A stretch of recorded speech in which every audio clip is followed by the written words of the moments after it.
The ground shook under Jake Morrison's feet as another explosion rocked the royal palace. Red warning lights flashed everywhere in the massive stone building. The air smelled like smoke and burning metal. Jake pressed his back against the cold wall and tried to catch his breath. All human personnel evacuate immediately. The voice crackled through his radio. The Vrak swarm is breaking through the city defenses. Jake looked down the empty hallway. He was supposed to be running toward the ships with everyone else. The other humans from the UES horizon had already left. But something made him stop. A sound, very quiet, like someone calling for help. He was a medic. He could not just walk away.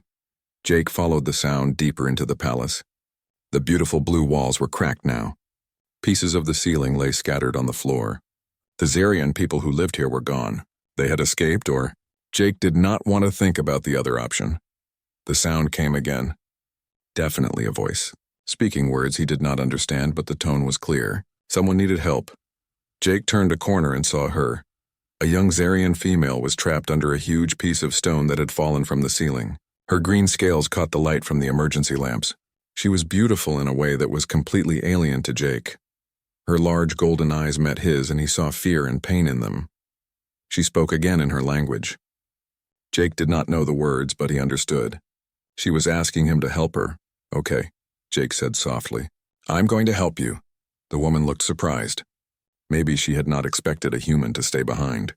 Maybe she had never seen a human before. Jake knelt down beside her and looked at the situation. The stone was huge, too heavy for him to lift alone, but there was space underneath it. If he could make the space bigger, maybe he could pull her out. He took his medical bag and started using his tools to dig. The emergency supplies included a small cutting laser. Jake had never used it for this before, but desperate times called for new ideas. As he worked, he talked to her. "My name is Jake. I'm from Earth. I'm going to get you out of here." She watched him with those big golden eyes.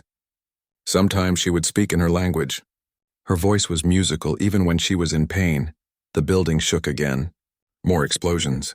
Getting closer. Jake's radio crackled. "Morrison. Where are you? The ships are leaving." "I found someone," Jake said into the radio. "I need more time." "Negative. The Vrak will be here in minutes. You have to go now." Jake looked at the Zarian woman. She was watching his face. Even though she could not understand his language, she seemed to know what the radio meant. Her eyes became sad, like she was saying goodbye. "Not happening," Jake said and turned off the radio. He went back to digging. Finally, he made enough space. Jake grabbed the woman's arms and pulled. She cried out in pain, but she was free. That was when Jake saw how badly she was hurt. Dark blue blood covered her side, the same color as her hair. Her breathing was fast and shallow. She was dying. Jake opened his medical kit. His hands moved quickly, checking her injuries. The bleeding was bad, very bad. Her body temperature was dropping. On Earth, he would take her to a hospital right away. But there was no hospital here. There was just him. "I don't know your biology," Jake said as he worked, "but bleeding is bleeding." He tried to stop the blood with pressure.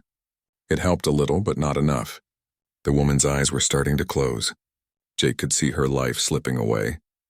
Without thinking, Jake made a decision that would change everything. He took out a transfusion kit from his emergency supplies. Human blood and Zarian blood were different colors, different chemistry.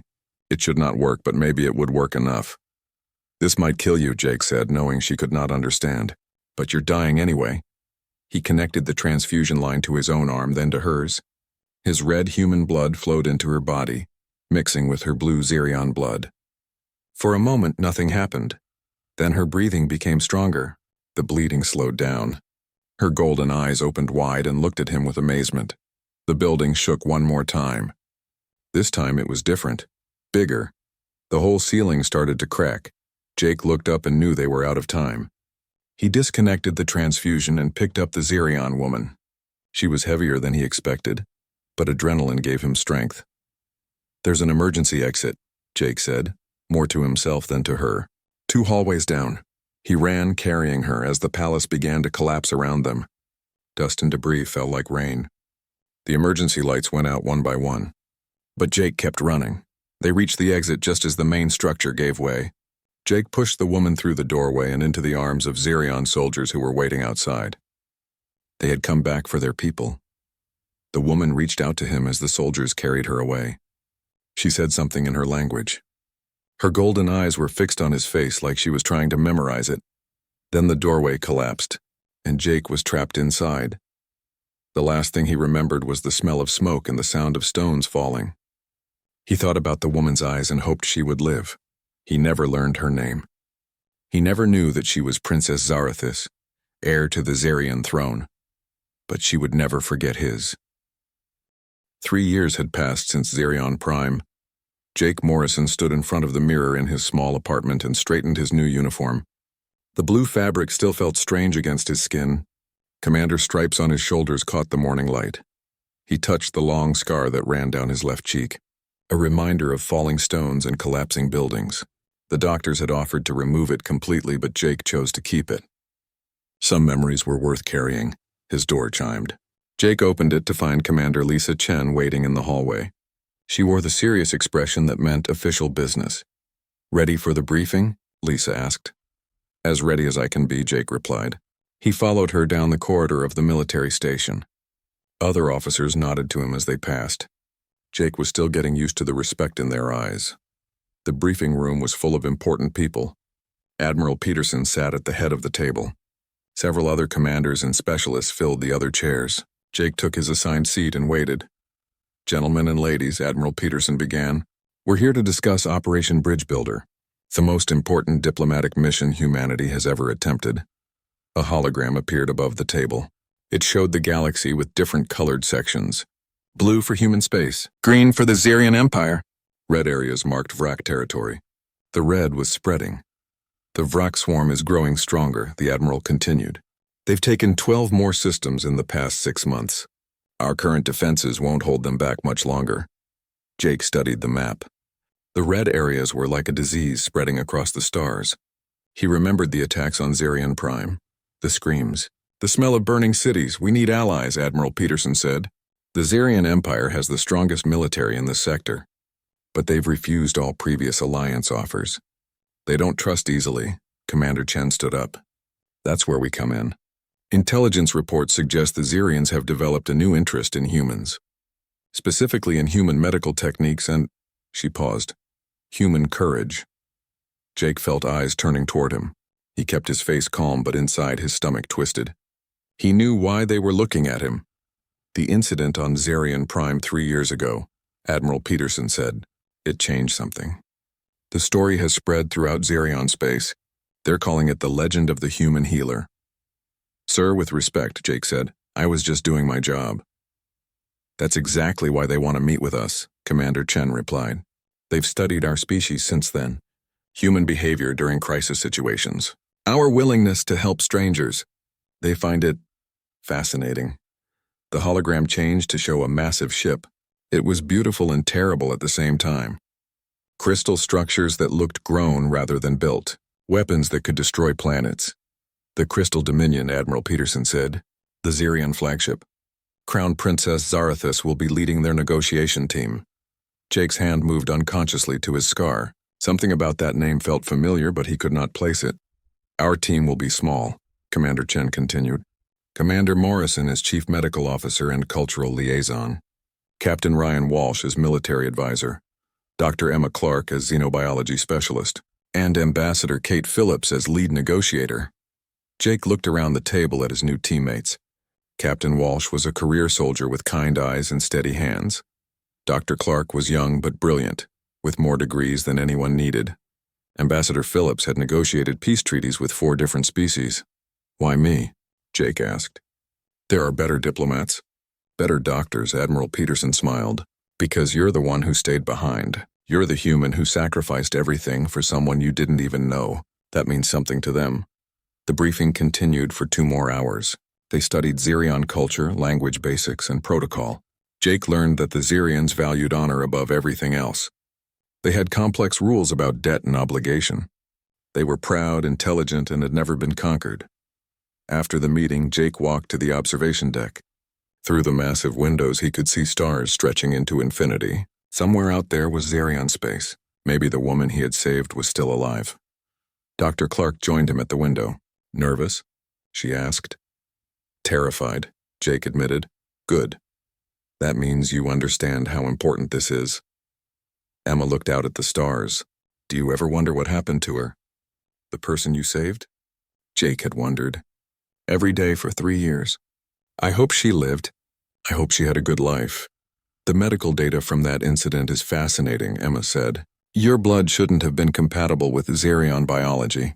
Different base proteins, different cellular structure, but somehow it worked.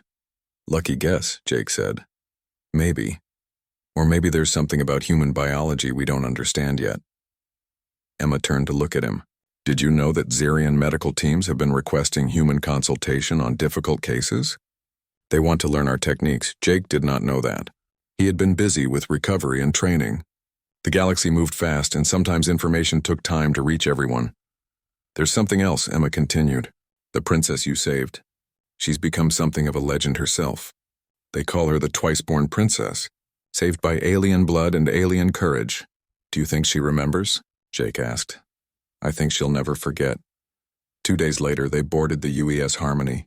It was a diplomatic vessel, built for comfort rather than war. The ship would take them deep into Xerion space, farther from Earth than any human had ever traveled. As the ship prepared to jump to faster-than-light speed, Jake stood in his quarters and looked at a small photo. It showed the medical team from the UES Horizon, all the people who had served on Xerion Prime. Half of them had not made it home. He put the photo in his pocket and headed to the bridge. The stars ahead held answers to questions he had carried for 3 years. Soon he would learn what had happened to the woman with golden eyes. Soon, he would discover that some debts crossed the space between species. The Harmony jumped into hyperspace, carrying humanity's hopes toward an uncertain future. The Crystal Dominion was larger than Jake had imagined. As the UES Harmony docked with the massive Xerion flagship, Jake pressed his face to the porthole and stared in amazement. The ship looked like it had been carved from a single enormous crystal. Blue and green lights flowed through its walls like blood through veins. First time seeing Xerion architecture? Captain Ryan Walsh asked, joining Jake at the window. It's beautiful, Jake replied, and scary. Wait until you see the inside, Dr. Emma Clark said. She was checking her scanner readings one final time. Their technology is centuries ahead of ours in some areas. Ambassador Kate Phillips straightened her formal diplomatic robes. Remember, everyone, we represent all of humanity today. Be respectful, be honest, and follow my lead during negotiations. Jake touched his uniform nervously. The scar on his cheek seemed to throb. He had dreamed about returning to Xerion space many times, but the dreams were always nightmares. Falling buildings, blue blood, golden eyes filled with pain. You okay? Ryan asked quietly. Just memories, Jake said. The airlock opened with a soft hiss. Jake stepped onto the Crystal Dominion and immediately felt different. The artificial gravity was slightly lighter than human standard. The air had a sweet smell like flowers he could not name. Everything around him hummed with energy. 2 Xerion escorts waited for them.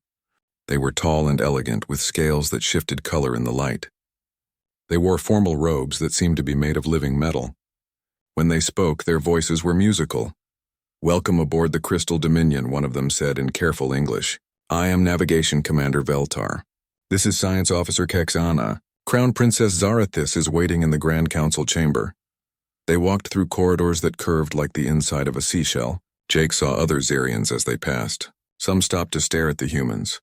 Jake wondered what they were thinking. Were humans as strange to them as Xerions were to humans? The Grand Council chamber was enormous. The ceiling stretched up so high that Jake could barely see the top.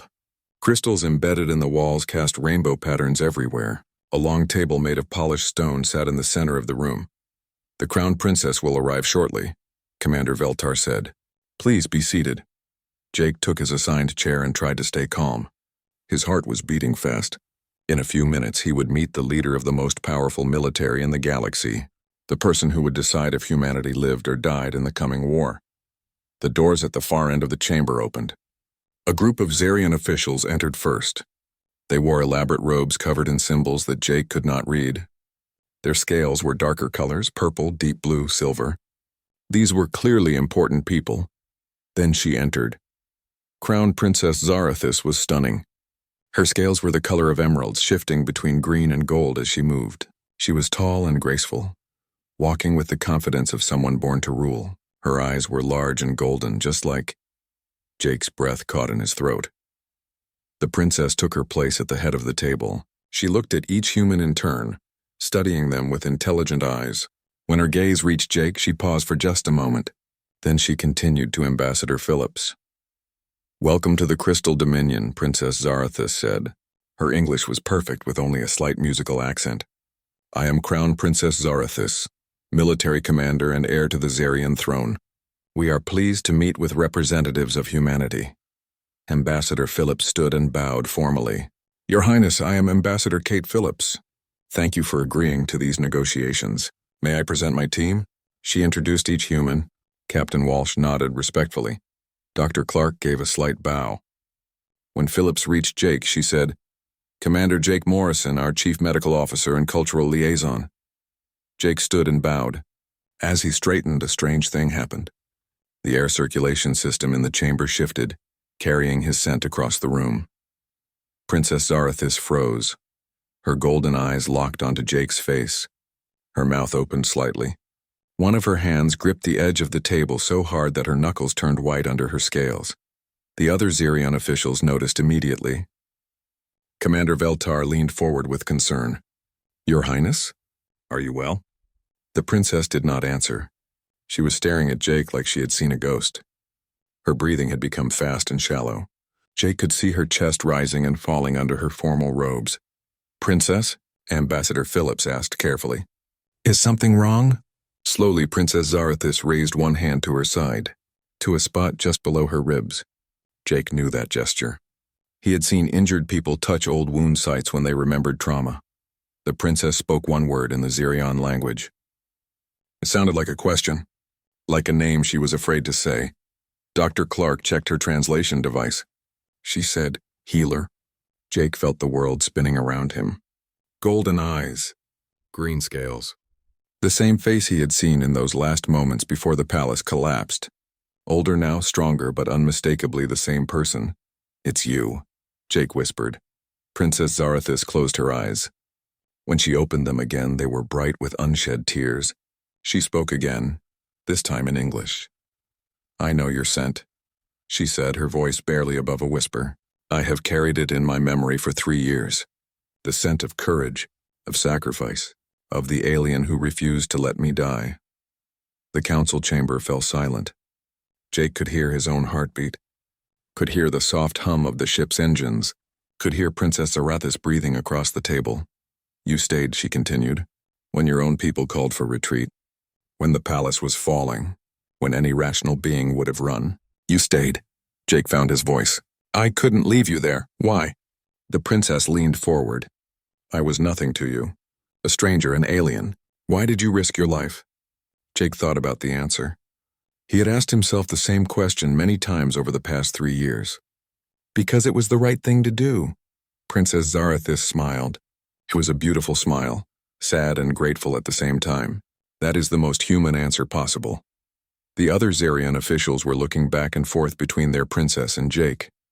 Commander Veltar spoke quietly in the Zarian language. Princess Zarathus answered him, then turned back to the humans. "My advisors are reminding me that we have formal negotiations to conduct," she said. "But first I must say this. 3 years ago on Zarian Prime you saved my life. By the laws of our people I owe you a debt that can never be fully repaid." "You don't owe me anything," Jake said. "I owe you everything," Princess Zarathus replied. "And more than that. Your actions that day changed how my people see humans. The story of the human healer has become legend among us. It is why these negotiations are possible." She stood and walked around the table toward Jake. He stood as well, unsure of what was happening. Princess Zarathus stopped in front of him and placed her hand over her heart. "I am Zarathus, daughter of Emperor Kulvar, heir to the Crystal Throne, commander of the Zarian fleet," she said formally, "and I am alive because of your courage." Then she did something that shocked everyone in the room. She bowed deeply to Jake, a crown princess bowing to a human commander. "Your Highness," Jake said quickly, "please don't bow to me." She straightened and smiled again. "In my culture, we bow to those who save our lives. It is the highest honor we can give." The formal negotiations began after that, but everything had changed. The impossible had happened. The human who saved the crown princess was sitting at the negotiation table, and Princess Zarathis would never forget the scent of the man who taught her that some people will risk everything for strangers. Jake realized that his life was about to become much more complicated. The formal negotiations lasted for 6 hours, but Jake could barely focus on the details. Every few minutes he would catch Princess Zarathis looking at him. Each time their eyes met, she would smile slightly, then turn back to the diplomatic discussions. Ambassador Phillips was doing excellent work. She spoke about human military capabilities, trade agreements, and shared technology. Captain Walsh provided tactical information about VRAC weaknesses. Dr. Clark discussed medical cooperation between the species. But Jake could see tension in the room. Several Zerion officials kept whispering to each other. They would glance at Jake, then at their princess, then whisper some more. Something was bothering them. When the formal session ended, Princess Zarathis stood. "I request a private meeting with the human delegation," she announced. "There are medical matters that require discussion." One of the Zerion officials, a large male with dark purple scales, spoke up. "Your Highness, private meetings are not part of the protocol." "General Vextar," the princess replied calmly, "I am aware of the protocol. I am also the military commander of this fleet. The private meeting will proceed." General Vextar's eyes narrowed. Jake could see anger in his expression. "As you wish, Your Highness." After the other Zerians left, Princess Zarathis activated a privacy field around the conference table. The air shimmered slightly and all outside sounds disappeared. "Now we can speak freely," she said. "What I'm about to tell you must remain confidential until we decide how to proceed." Ambassador Phillips nodded. "You have our word." Princess Zarathis walked to a wall panel and called up a holographic display. It showed medical data, charts, graphs, and biological models that Jake did not recognize. 3 years ago, Commander Morrison saved my life with a blood transfusion, she began. At the time, our doctors said it was impossible. Human blood and Zerion blood should not be compatible. The cellular structures are completely different. Dr. Clark leaned forward with interest. But it worked. "It did more than work," Princess Zarathis said. "It created something that has never been documented before. A biological bond between our species." The hologram changed to show 2 DNA models side by side. One was labeled human, Morrison J. The other was labeled Zerion, Princess Zarathis. "After the transfusion, both of our genetic codes began to change," the princess continued. "Very slowly, very carefully, but definitely changing." Jake stared at the display. "What kind of changes?" "Enhanced immune systems, accelerated healing, improved resistance to biological toxins." Princess Zarathis touched a control, and the display zoomed in on specific gene sequences. "Our medical teams have been studying this for 3 years. They believe the bond makes us both stronger." "This is incredible," Dr. Clark whispered. "The implications for medical science are exactly why we need to be careful." Princess Zarathis interrupted. "If this information becomes public, it could complicate the alliance negotiations. Some of my people would see the bond as a weakness. Others might try to exploit it." Captain Walsh spoke for the first time since the private meeting began. "Is that why General Vextar seemed angry?" Princess Zarathis nodded. "General Vextar leads a faction that opposes closer ties with other species. He believes Zerians should remain isolated and superior. If he knew about the bond, he would use it to argue that I am compromised." "Are you?" Ambassador Phillips asked bluntly. "Compromised, I mean." The princess was quiet for a long moment. "I owe Commander Morrison my life. By Zerion law, that creates an obligation that supersedes almost everything else. It could be seen as a conflict of interest." Jake felt guilty. "I don't want to cause problems for you. Maybe I should leave the delegation." "No," Princess Zarathis said firmly. "Your presence here is exactly why these negotiations have a chance to succeed. The story of what you did is spread throughout Zerion space. It changed how my people think about humans." She called up another holographic display. This one showed public opinion polls from across the Zerion Empire. "Before the incident on Zerion Prime, 90% of my people viewed humans as weak and irrelevant," she explained. "After your story spread, those numbers completely reversed. Now 90% view humans as potential allies worth respecting." "Because of one medical emergency?" Jake asked. "Because of what that emergency revealed about human character," Princess Zarathis replied. "Zerians value strength above all else, But we had never seen the kind of strength you showed. The strength to sacrifice everything for a stranger.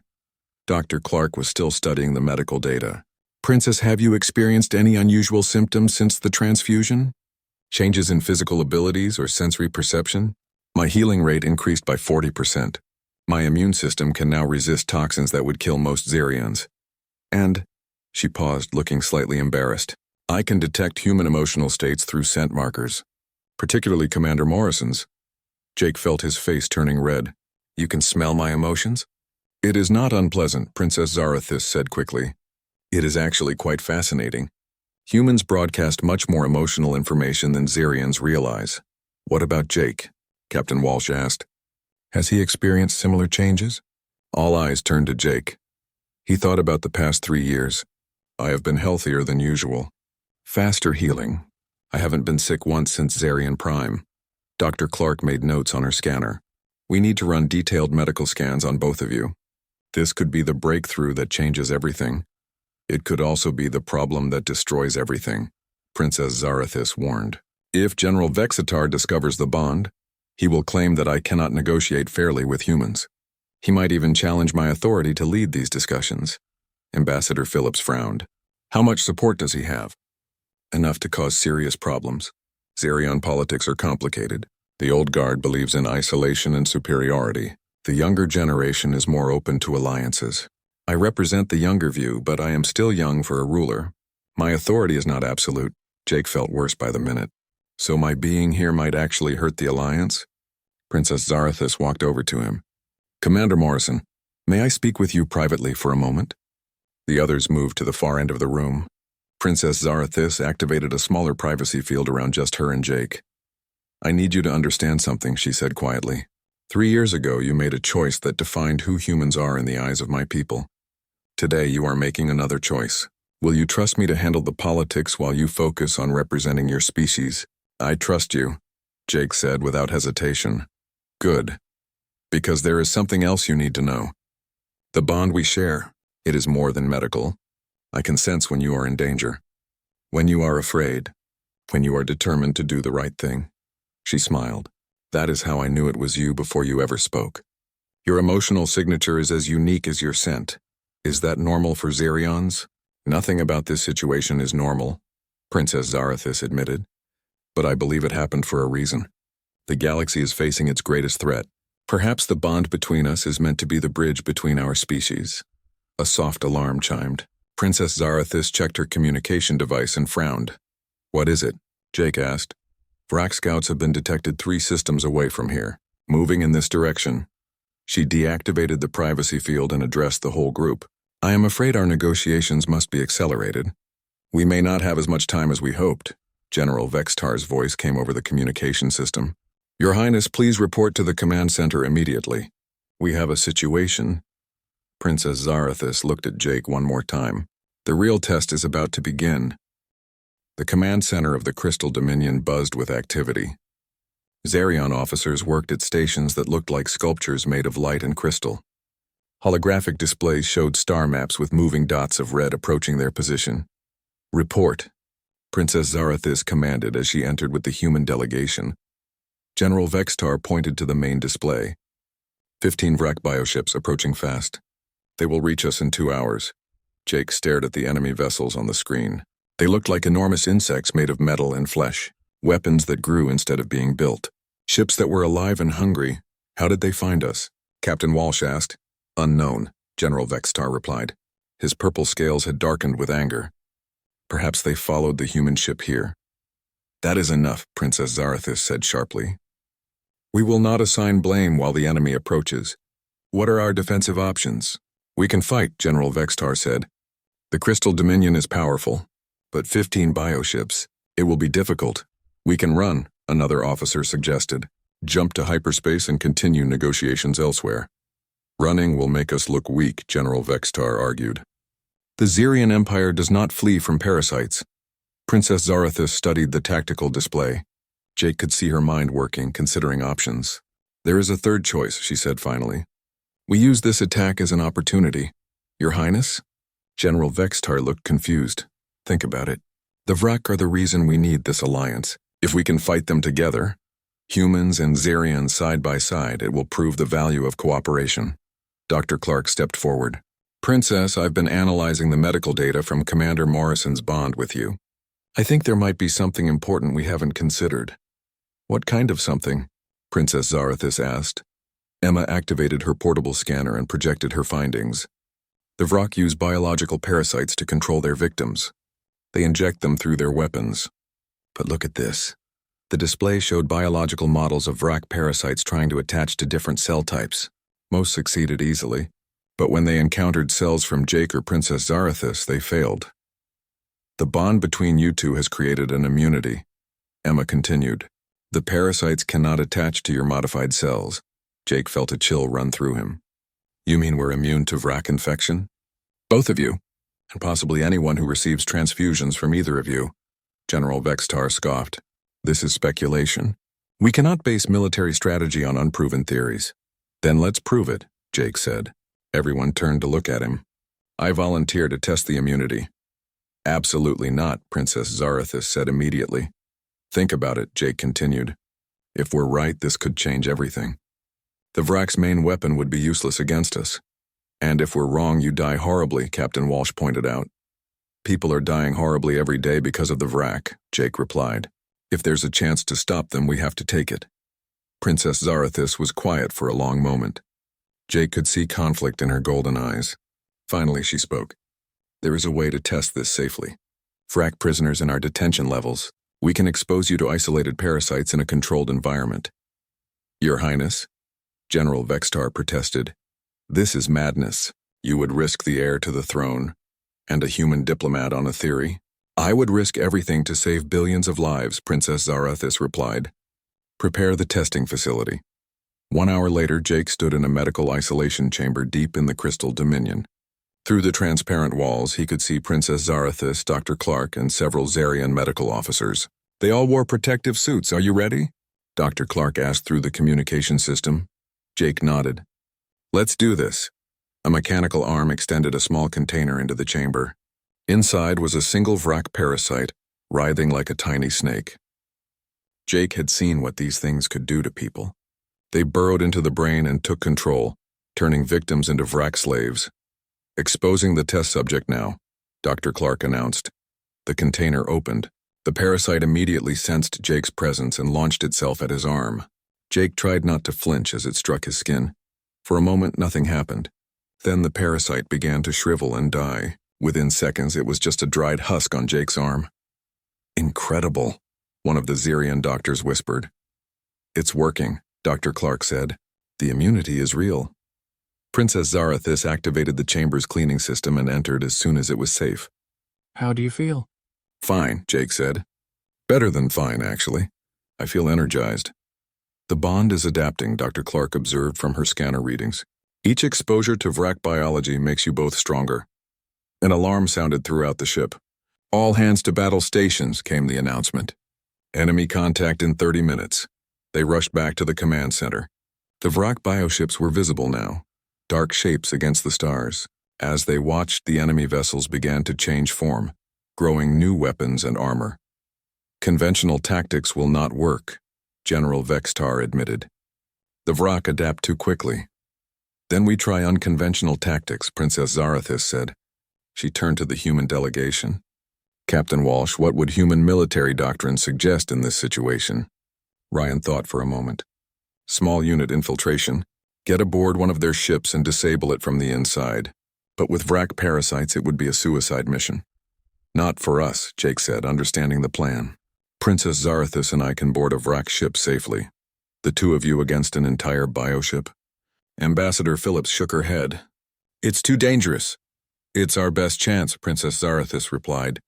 And if we succeed, we prove that humans and Xerians can accomplish together what neither could do alone. General Vextar stepped forward. Your Highness, I cannot allow you to risk your life on such a mission. You cannot stop me, Princess Zarathis replied calmly. This is my choice to make. 20 minutes later, Jake and Princess Zarathis sat in a small Xerian fighter craft, approaching the largest Vrak bioship. They had minimal weapons but maximum stealth technology. Are you afraid? Princess Zarathis asked as they got closer to the enemy. Terrified, Jake admitted. You? The same. But also excited. We are about to make history. They docked with the wrack ship using magnetic clamps. The bioship's hull was warm and slightly soft, like living skin. Jake tried not to think about walking inside a creature that wanted to eat him. The interior of the wrack ship was worse than Jake had imagined. The walls pulsed with organic rhythms. The air was thick and humid. Parasites crawled everywhere. But they ignored Jake and Princess Zarathis completely. The immunity is holding, Jake whispered as they made their way to the ship's central nervous system. According to the scanner, the brain core is 2 levels up, Princess Zarathis replied. They climbed through passages that felt like arteries. Jake had to fight down nausea as the ship's digestive processes gurgled around them. Finally, they reached a large chamber filled with pulsing neural tissue. This is it, Princess Zarathis said. The brain that controls this entire ship. Jake pulled out the explosive device Dr. Clark had given them. Biological disruption charge. It should shut down the ship's nervous system without killing the crew inside. The crew are already dead, Princess Zarathis reminded him gently. The Vrak consumed them long ago. Jake placed the charge and set the timer. 30 seconds. Time to go. They ran through the organic corridors as the ship began to convulse around them. Behind them, Jake could hear the brain core shutting down. The bioship was dying. They reached their fighter just as the charge exploded. The Vrak bioship went dark and began drifting. On their communication system, they could hear General Vextar's amazed voice. 1 bioship neutralized. How is this possible? Humans and Xerions working together, Princess Zarathis replied. Preparing to target the next ship. It took them 4 more hours to disable enough Vrak vessels to force a retreat. By the end, Jake was exhausted but proud. They had proven that the immunity worked. More importantly, they had shown that cooperation between species could achieve the impossible. Back on the Crystal Dominion, the successful defense was being celebrated throughout the ship. But Jake found himself alone on an observation deck looking out at the stars. Princess Zarathis joined him. Regrets? She asked. No regrets, Jake said. Just thinking about what comes next. The alliance will be approved unanimously, she said. Even General Vextar admits that humans bring something valuable to the galaxy. And the immunity? What happens with that? We share it. With everyone who wants it. Human and Xerion medical teams working together to create a treatment that will protect all species from Vrak parasites. Jake smiled. That sounds like a good future. It is the future you made possible 3 years ago, Princess Zarathis said. When you chose to stay behind and help a stranger. I just did what felt right. That is exactly what makes humans special, she replied. You do what feels right even when it costs you everything. They stood together in comfortable silence watching the stars. Somewhere out there the news of the alliance was spreading. The story of the human healer and the Xerion princess who fought side by side against impossible odds. Jake realized that his life had indeed become more complicated. But it had also become something greater than he ever imagined. He was no longer just